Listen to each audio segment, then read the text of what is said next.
오늘 말씀은 시편 2편의 말씀입니다. 시편 2편.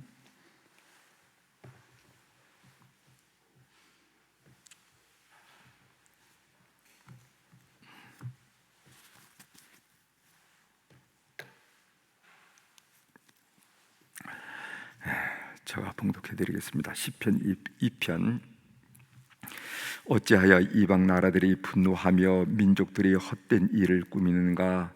세상의 군왕들이 나서며 관원들이 서로 꾀하여 여호와와 그의 기름 부음 받은 자를 대적하며 우리가 그들의 맨 것을 끊고 그의 결박을 벗어버리자 한도다. 하늘에 계신 이가 웃으시며 주께서 그들을 비우시리로다. 그때 분을 바라며 진노하사 그들을 놀라게 하여 이르시기를 내가 나의 왕을 내 거룩한 산 시온에 세웠다 하시리로다. 내가 여호와의 명령을 전하노라. 여호와께서 내게 이르시되 너는 내 아들이라. 오늘 내가 너를 낳았도다. 내게 구하라. 내가 이방 나라를 내 유업으로 주리니 내 소유가 땅 끝까지 이르리로다. 내가 철장으로 그들을 깨뜨리며 질그릇같이 부수리라 하시도다. 그런즉 군왕들아 너희는 지혜를 얻으며 세상의 재판관들아 너희는 교훈을 받을지어다. 여호와를 경외함으로 섬기고 떨며 즐거워할지어다. 그의 아들에게 입맞추라. 그렇지 아니하면 진노하심으로 너희가 길에서 망하리니 그의 진노가 급하심이라. 여호와께 피하는 모든 사람은 다 복이 있도다. 아멘. 12절까지 우리 함께 교독했습니다. 오늘 우리 시편 2편에 있는 말씀을 중심으로 하나님을 절대 주권자로 믿는 자들은 복받은 자들입니다. 이런 주제로 같이 은혜를 나누고자 합니다. 하나님을 절대 주권자, 내 삶을 온전히 장악해서 이끄시는 분으로 확신하고, 또 우리 가족도 그렇고 우리 우주도 그렇고 하나님의 절대 주권을 무슨 어느 정도는 99%는 인정하고 1%는 내가 차지하고 이런 것이 아니라 100% 하나님을 주권자로 인정하는 그런 태도, 그런 믿음을 가진 자가 복받은 자들이다 하는 그런 말씀이죠. 시편 1편과 2편은 시편 150편의 주제이며 서론이라 하는 말씀을 어제 드렸습니다. 그래서 시편 1편에서 주장하는 것은 뭐냐면은 하나님의 말씀에 순종하는 자가 복이 있도다. 그래서 율법의 의미에 대한 내용을 지금 어제 제가 말씀을 드렸죠. 율법이라는 게 도대체 뭔가? 율법은 하나님의 의도이고 하나님의 뜻이라는 거예요. 하나님의 뜻을 우리가 어떻게 알 수 있겠습니까? 그 하나님의 의도, 하나님의 뜻을 알 수 있는 것이 시편 율법이고, 그렇기 때문에 그 율법은 우리의 삶의 여러분 알죠? 도가 이렇다, 삶의 도리며, 그렇게 그 도리를 가지고 살 때 우리에게 복이 된다 하는 얘기를 말씀을 드렸고, 시편 2편은 하나님의 절대 주권을 믿는 자가 복이 있도다. 하나님이 내 삶을 완전히 99.9%가 아니라 100% 내 삶을 붙들고 이끄시고 간섭하시고 역사하신다 하는 것을 신뢰하는 자가 복이 있도다 하는 말씀을 주장하고 있는데, 이 내용을 함께 나누려고 합니다. 시편 2편은 하나님의 통치를 대신하여 이스라엘을 통치하는 다윗과 그의 후손들의 왕권을 찬양하는 제왕시입니다. 그래서 시편 2편, 우리가 이제 시편을 쭉 분류할 때 찬양시, 무슨 한탄시, 제왕시 이렇게 분류를 하는데, 시편 2편은 제왕시인데, 이 제왕시는 왕이 즉위할 때나 아니면 그 즉위한 왕을 이렇게 기념할 때나, 그래서 1주년, 2주년, 즉위 3주년 이럴 때 이 제왕시를 늘 낭독하면서 그 하나님의 은혜를 구했다는 것이죠. 이 시편 2편은 진정한 왕이 누구인가라는 중요한 문제를 다루고 있습니다. 오늘 우리가 찬송으로도 하나님을 우리의 왕이라 이렇게 고백했는데, 진정한 왕이 누구신가?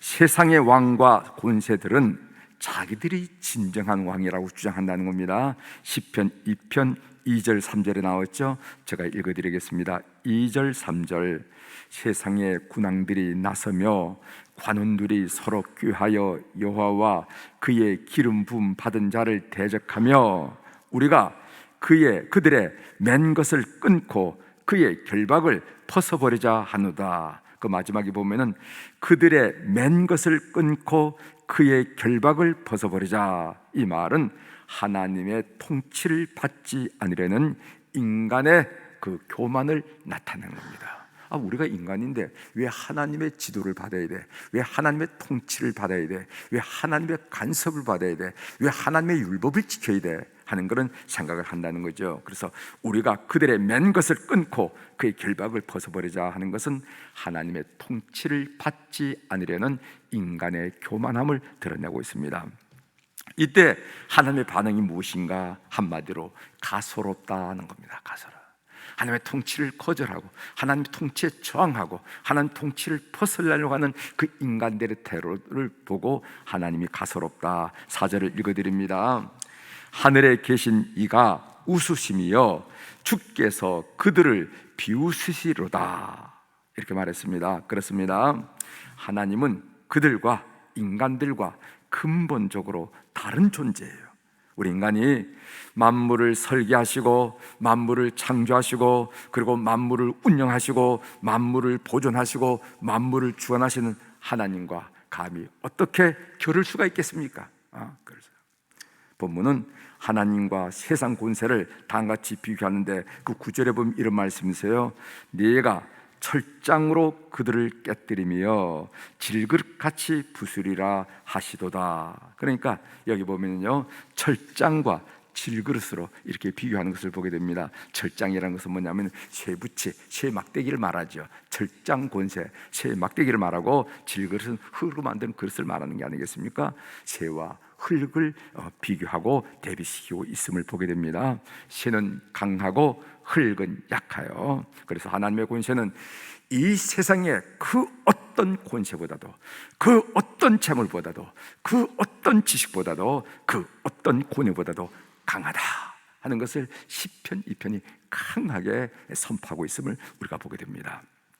그런데 사람들이 사는 모습을 가만히 보면은 사람들은요, 보통 때는 이렇게 노래하고 이렇게 찬양합니다. 그럼 하나님은 철장이고 우리 인간은 질그릇이지 하면서 하나님을 찬양하고 하나님을 고백하고, 그런데 상황이 어려울 때 문제를 만나면은요, 하나님의 절대 주권을 망각하거나 하나님의 절대 주권을 불신하거나 그렇게 하면서 문제에 사로잡히는 저희 모습, 그리고 우리 성도들의 모습, 우리 인간들의 모습을 발견하게 된다는 거예요.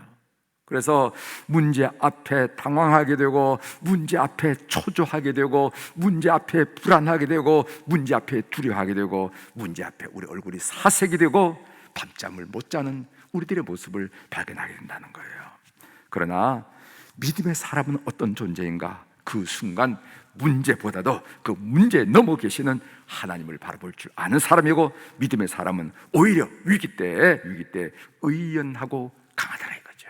그래서 그때 믿음을 드러낸다는 것이죠. 사무엘상 17장에 보면은요, 골리앗 앞에 선 목동 다윗을 그렇게 칭송하는 이유가 그겁니다. 목동 다윗이 그 골리앗이라는 문제를 만났을 때 모든 사람들이 당황하고 모든 사람이 불안하고 모든 사람이 사색되었을 때 목동 다윗은 그렇지 않았죠. 사무엘상 17장 45절에 보면은 다윗이 블레셋 사람에게 이르되 너는 칼과 창과 단창으로 내게 오거니와 나는 만군의 여호와의 이름 곧 내가 모욕하는 이스라엘 군대의 하나님의 이름으로 내게 나아가노라. 그 위기 때, 그 어려울 때 목동 다윗은 하나님을 신뢰하면서 걸음을, 골리앗을 향해서 걸음을 옮겼다는 겁니다. 아주 빛난 믿음이죠. 사랑하는 교회 여러분, 달과 같은 믿음으로 여러분 앞에 버티고 있는 삶의 골리앗들, 여러분 앞에 다 버티고 있잖아요. 그래서 그 골리앗이 여러분들에게 불행도 주고 여러분을 두렵게도 만들고 이렇게 하는데, 그 삶의 골리앗들을 부서뜨리고 때려 눕히는 여러분들이 되기를 주의 이름으로 축원합니다. 그래서 우리 그리스도인들은 항상 하나님을 의식하고 믿고 살아가야 됩니다. 그래서 오늘 시편 2편 그 12절 마지막 절에 여호와께 피하는 모든 사람은 다 복이 있도다. 사람 의지하지 말고 물질의 명예를 피난처로 삼지 말고 누가 복을 있는 사람인가? 하나님을 절대 주권자로 믿고 그분께 피하는 사람이라 하는 얘기입니다. 저에게 가장 영향을 미친 성경 말씀 중에 한 구절을 이렇게 말씀을 좀 대보라 그런다면은, 저는 이 사무엘상 2장 6절에서 8절에 있는 말씀을 제가 늘 이렇게 얘기해요. 거기 보면은 이런 말씀이죠.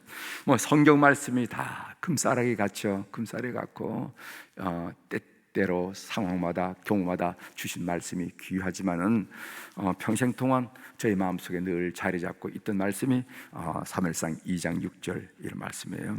여호와는 어떤 분이신가? 여호와는 나를 죽이기도 하시고 살리기도 하시고, 여호와는 나를 낮추시기도 하시고 높이시기도 하시고, 여호와는 나를 무너뜨리기도 하시고 다시 세우시기도 하시고, 여호와는 나를 가난하게도 하시고 부유하게도 하시는 내 삶의 절대 주권자라 하는 이 고백, 이 한나의 고백, 이 고백이 저의 인생 중에 아주 소중한 말씀으로 늘 사랑하고 늘 되뇌이고 이런저런 상황을 맞을 때마다 하나님께 이 말씀을 빗대어 기도하고 하는 그 말씀이에요. 이 믿음, 하나님의 절대 주권에 대한 믿음만 견고하면은요, 어떤 나쁜 상황에서도 절망하지 않게 되더라고요. 어떤 나쁜 상황, 큰일 났다 하더라도 절망하지. 왜? 그 상황이나 그 사람이 내 삶을 이끄는 것이 아니라 하나님이 나를 낮추기도 하시고 높이시기도 하시고 죽이기도 하시고 살리시기도 하시고 세우시기도 하시고, 그 세운 것을 허물어뜨리는 것은 여 앞에 보이는 나를 때때로 두렵게 하고 걱정스럽게 하는 이 상황이 아니라, 사람이 아니라 하나님이다 하는 그런 믿음이 있으면은 어떤 절망적인 상황, 나쁜 상황에서도 좌절하거나 절망하지 않게 되고, 그리고 아무리 어떤 좋은 상황에서도 교만하지 않게 돼요. 내가 잘나서, 내가 잘해서, 내가 잘 판단해서, 그게 아니고 나를 주관하신 하나님 하면서 하나님을 가리키게 되더라 이 말이죠. 아마 여러분들에게도 중요한 말씀이 되리라 믿습니다. 누가 나를 죽이기도 하고 살리기도 하느냐? 누가 나를 낮추기도 하시고 높이기도 하느냐? 누가 나를 세우기도 하고 나를 허물어뜨리기도 하느냐? 누가 나를 가난하게 하고 부유하게 하느냐? 하나님이다. 전적으로 하나님이다. 절대 주권자이다 하는 그런 신뢰를 가질 때, 여러분, 우리 삶에 부딪히는 이런 많은 골리앗들, 상황들, 그것이 때론 사람도 될 수가 있고, 때론 질병도 될 수가 있고, 가난도 될 수가 있고, 도산도 될 수가 있고, 별 이한 말이 있지만 그 말에 여러분들이 흔들리지 않고 마음 놓지 않고 그때도 의연하게 삶을 살아갈 수 있게 되리라 이렇게 믿습니다.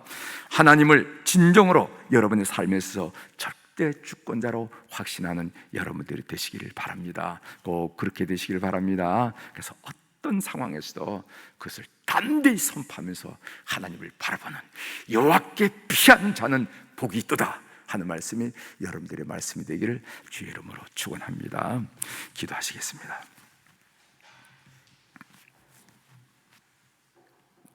하나님 아버지, 세상의 군왕들과 권력자들은 자신의 힘을 믿고 자신의 힘을 바라보기를 바라지만은, 오늘 시편 2편은 그게 아니고 하나님이 절대 주권자임을 고백하는 것을 보면서, 그 하나님은 인간과 비교할 때 철장과 질그릇 같은 존재라 하는 것을 고백하면서 하나님을 향해서 시선을 돌릴 것을 우리에게 권면하는 것을 우리가 들으면서 은혜 받게 하시오니 감사를 드립니다. 평범할 때는, 평상시에는 찬송도 하고 웃기도 하고 말씀도 고백하고 이러다가 삶의 어려운 일들이 휙 부딪힐 때는 그냥 아연실색하고 정신이 없고 당황이 되고 혼비백산이 되고 사색이 되고 이거 어떻게 해야 되지 어떻게 해야 되지 하면서 하나님의 존재를 망각할 때가 많이 있는데, 하나님 그럴 때일수록 다시 한번 그 상황 뒤에 계시는 하나님을 바라보면서 하나님의 절대 주권을 신뢰하면서 걸음을 옮기는 주의 백성들이 다 될 수 있도록 은혜를 베풀어 주시옵소서. 그 믿음만 있으면 얼마나 마음에 여유가 있는지, 그 믿음만 있으면 얼마나 마음이 담대한지, 그 믿음만 있으면 얼마나 우리 삶이 소망스러운지 우리가 늘 깨닫게 됩니다. 이런 믿음으로 충만한 우리 교우들이 될 수 있도록 은혜를 베풀어 주옵소서. 오늘 또 우리 사랑 교우들이 주님 앞에 1,000번째 감사한금 이렇게 해서 이름들을 달고 그리고 사연들을 적어서 주님 제단에 올려드렸습니다. 눈 밝으신 우리 하나님 아버지, 귀 밝으신 우리 하나님 아버지, 우리 눈가에 스쳐 지나가는 눈물 자국, 우리 입가에 새어나오는 한숨조차도 들으시고 보시고 챙기신 우리 하나님 아버지, 우리 모든 교우들 다 살펴주셔서 우리 하나님이 얼마나 찬찬하신 분이고, 우리 하나님이 얼마나 자상하신 분이고, 우리 하나님의 손길이 얼마나 따뜻한지 삶을 살아가면서 경우마다 때마다 고비마다 질곡을 건널 때마다 많이 느끼는 우리 교우들이 될 수 있도록 도와주시옵소서. 그래서 하나님 때문에, 하나님으로 인연해서 승리하며 찬양하며 고백하는 우리 성도들의 삶이 될 수 있도록 은혜를 베풀어 주옵소서. 우리 한우들을 위해서 다시 한번 기도합니다. 병원에서 아직 퇴원하지 못하고 또 병원에 계신 분들이 있습니다. 병인을 찾아서 의사들이 노력하는 그런 환우들도 있습니다. 하나님, 가정에서 치료받고 있는 우리 한우들도 있습니다. 하나님, 건강할 때는 잘 느끼지 못하지만은 건강을 잃고 나면은 참으로 삶이 우울할 수도 있고 어두울 수도 있고 회색빛이 될 수도 있고 괜히 미워지기도 하고 섭섭하기도 하고 그리고 또 절망스러울 수도 있습니다. 주여, 오늘 이 시간 성령께서 그들을 방문하여 주셔서 그들의 영혼을 만져주시고 그들의 심령을 만져주시고 그들의 육체를 만져주심으로 말미암아 회복의 놀라운 기운이 이 새벽에 일어나도록 도와주시옵소서. 오늘 또 고백드렸듯이 하나님이 우리 생명을 창조하시고 생명을 보존하시고 생명을 이끄시고 간섭하는 분임을 믿사오니 주께서 어디가 고장이 난지 어디가 부족한지 어디가 약한지 가장 잘 아신 줄 믿사오니 그 손길을 드리워 주시옵소서. 그래서 믿음으로 온 교우들이 가정마다 강건함의 역사를 경험하도록 은총을 베풀어 주시옵소서. 하나님, 젊은 날 참으로 이 몸된 교회에서 여선교회 회원으로, 여선교회 또 성가대 찬양대 대원으로 또 속회 속장, 속회 인도자 속도원으로 그리고 이 모양 저 모양으로 애썼던 우리 안나 여선교회 회원들 그리고 모세 남선교회 회원들, 그분들을 위하여 오늘 다시 한번 이 새벽에 그들의 영혼의 강건함과 심령의 대범함과 담대함과 육신의 강건함을 축복하며 기도하게 하시오니 감사합니다. 히스기야 왕이 그가 병들어 죽게 되었을 때 그는 하나님께 내 젊은 날의 봉사를 충성을 기억해달라고 히스기야 왕이 기도했는데, 하나님, 우리 모든 어른들 늘 강건하여 교회를 위해 기도하고 그리고 이 민족과 이 사회를 위하여 기도하고 특별히 가정 자손들을 위해서 기도해서 그들의 기도로 말미암아 믿음이 견고히 서는 후손들이 될 수 있도록 은혜를 베풀어 주시옵소서. 세월의 무게를 이길 수는 없지만 우리 주시는 소망과 기쁨으로 말미암아 날마다 천국 소망으로 주님 만나는 기쁨으로 주님과 내밀한 교제의 큰 감격으로 살아가는 어른들이 될 수 있도록 은혜를 베풀어 주시옵소서. 우리의 자녀들, 우리 손자 소녀들 이 새벽에 주님 앞에 올려드립니다. 주님 기억하여 주시옵소서. 일하는 자녀들, 학문하는 자녀들, 또 이 모양 저 모양으로 애쓴 우리 모든 자녀들, 질병 모든 데서부터 주님께서 크신 은혜를 베풀어 주셔서 우리 자녀들이 잘 되는 것을 통하여 하나님께 감사하는 우리 어른들이 다 될 수 있도록 우리 하나님 역사하여 주시옵소서. 오늘 또 하늘의 주권과 땅의 주권을 가진 우리 주님의 이름으로 이 새벽에 선포합니다. 내 영혼이 잘된 같이 범사가 잘되고 강건한 축복을 오늘 또 우리 교우들이 하루를 살아가는 동안에 많이 체험하도록 우리 주님이 이끌어 주시옵소서.